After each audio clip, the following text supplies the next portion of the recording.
what supplements out there that you know of, or through your experience with doing your nutritional studies, seem to have any efficacious use with resistance training, I guess specifically with recovery? I'm going up to Canada to give a speech up there talking about some of these recovery technologies. We're looking at a lot of different ones because there's many ways you can recover. We've got now work that we just published on flotation, restrictive environment, float type of therapy. We've done cryocompression. So there's lots of mechanical and physical recovery phenomenon that are going on that we've done with military compression suits, et cetera. We've done a lot of work in these areas. I think with nutrition, Dr. Volek and I, Jeff Volek, another former student of mine, professor at Penn State, the famous world-class scientist in low-carb diets and ketogenic diets, that's something that he's working on right now, and I think it's going to come out. But I think the key factors I've said is that creatine monohydrate in its simple form. For some reason, as part of a nutritional supplement, or if you have different levels of, there are responders and non-responders. The bottom line is that the most part are muscles, which is the sink for all creatine. That's what makes it so unique.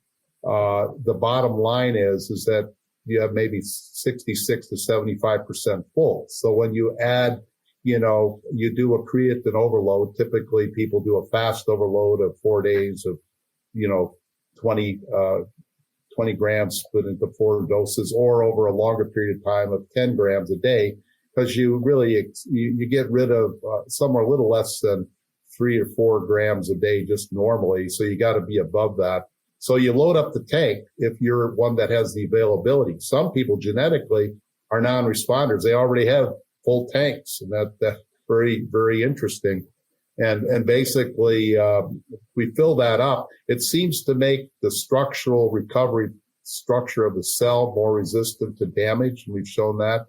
It also improves the creatine pool, creatine phosphate pool, so that basically you have more available energy for force and power. And that's been shown. And there's over 400 studies, and the side effects, unless you're just crazy, are really nil. And we've done it in the heat. We've done it every which way over the last many years. Dr. Volek and I did. And I think the creatine monohydrate is probably one supplement that's great for recovery and great for performance. We even did a study where it shows you get better quality workouts, so you go from A to B quicker. Does it mean you wouldn't get to B? Yeah, you can get there out there. It's just you get there a little quicker because you're dealing with a higher quality workout, being able to lift more, that we found from all the acute studies. And also the work from Belgium and a number of places also show it's important. It could be very important for rehab and helping rehab from injuries as well. So there's lots of different aspects, and they're even looking at it with treatments and aspects of nutritional programs for, TBI and brain injury and concussion, that type of thing. There's a lot of stuff going on. So creatine is one thing. And then the other thing we found is protein supplementation, making sure the protein's up, amino acids. We've published on that. HMB and amino acid combinations, which are effective in helping people recovery, especially in the work we did when you have that alarm phase in that classic general adaptation syndrome, which, we didn't even talk about that, but you get, supposedly anytime you do a new program, you get an alarm phase and your performance goes down because your muscle damage occurs. And what we found in our studies on amino acids is that it can and creatine as well, it kind of makes that alarm phase not as dramatically down. So it helps in the training aspect of the program as well. And those are really, we've done a lot of work with L-carnitine, which helps the body resist hypoxia. So those are really, if I'm thinking about, supplementation, it's really creatine, amino acids and protein, and, to get the needed amounts, because many times, especially in women, they don't get enough protein, and the protein content in some sports, such as gymnastics and things where you have body imaging going on, or synchronized swimming, and even in some where there's a great deal of damage repair, you need that protein content to be solid, and that's it. So those are really the areas of supplementation that I think are basically efficacious. They work pretty much across the board, except with creatine. If you're already somebody that's genetically gifted with high levels already, then you're a non-responder.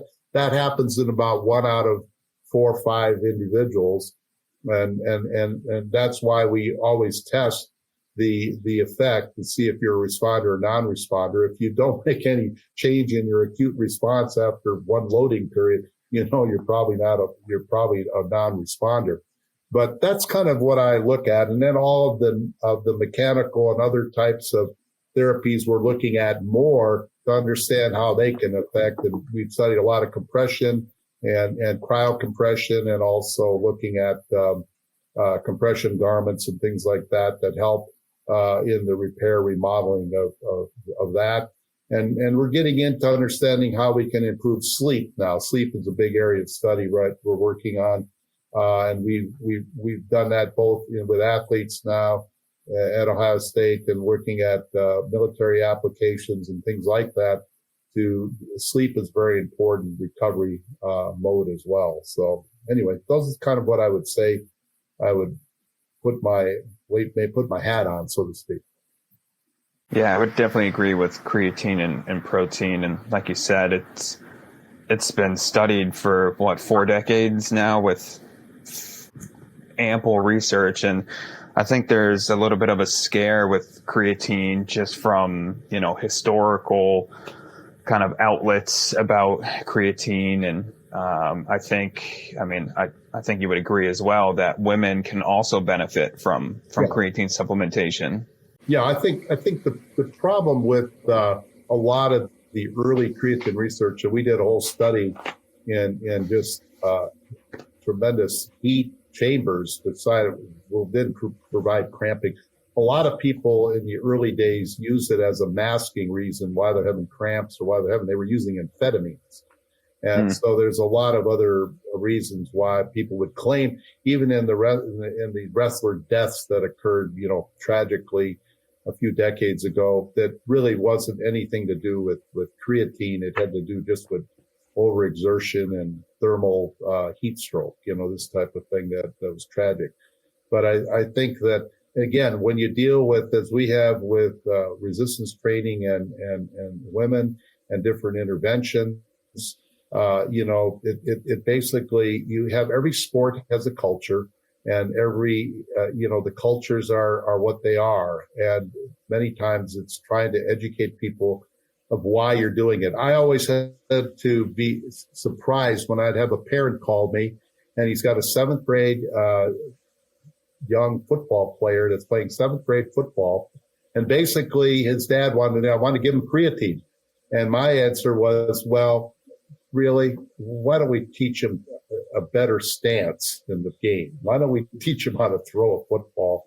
The advantage of creatine is that it's a 5 to 10% advantage. And yes, if I'm an Olympic athlete, I'm an elite athlete, and I'm really training where I'm already trying to maximize everything I'm doing over a given period of time, creatine is important for the adult athlete and this type of thing. And even, so when you get in any type of nutritional supplementation under 18 years of age, you'll see that, in some high school athletes and things like that. But I think you're really talking about the need for proper programming, proper nutrition behaviors before you worry about throwing things into the mix that basically are really accentuators, that basically when you're already solid on all these other areas. But a lot of times people are looking for the shortcut and advantage and the perception many times isn't reality. But it does work. It does give advantage. And when you have training times and you want to recover and everything like that, it can be done. It's got to be done properly, though. That's where you got to go back to the science and do it appropriately. And you have to have good advice, good sports nutritionists, good people that know what they're doing to be able to implement the different intervention strategies that are out there. It can't just be, as probably a sexist term that's come over the last 10 years, bro science. It's got to be science. It's got to be implemented by the professionals that have the credentials, the competency, and the commitment to do it properly.